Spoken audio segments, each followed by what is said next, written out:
Hello everyone, welcome back to this channel. In this video, I will show you the easy and clear steps on subtraction formula in Microsoft Excel. So how is subtraction formula in Microsoft Excel? Make sure you keep watching this video until the end. Let's get started right away. The first way. Tap on total. Type equals. Tap the number of apples in January.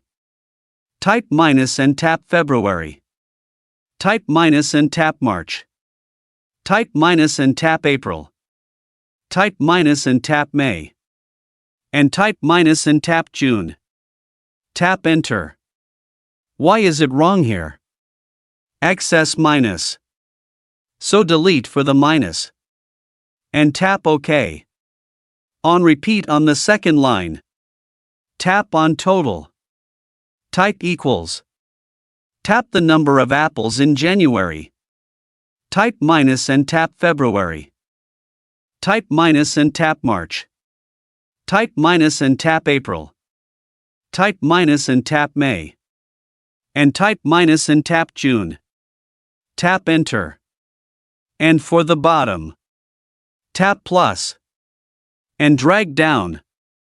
And for the bottom for the subtraction on each month. Tap on total and tap undo as before for subtraction. And tap enter. And for the side, tap plus. And drag to the side. Second way. Tap to the total column. Type equals.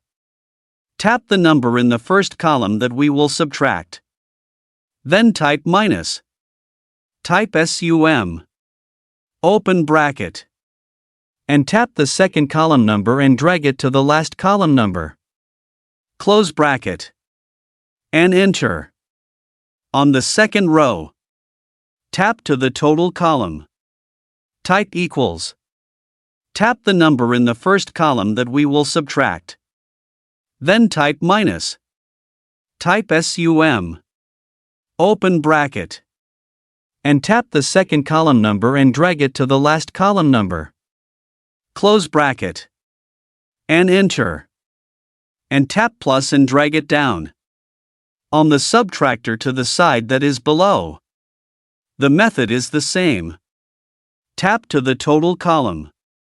Type equals. Tap the number in the first column that we will subtract. Then type minus. Type sum. Open bracket. And tap the second column number and drag it to the last column number. Close bracket. And tap enter. And tap plus and drag it to the side. So that's it. Subtraction formula in Microsoft Excel. Thank you for watching. I hope this video is useful. See you in the next video.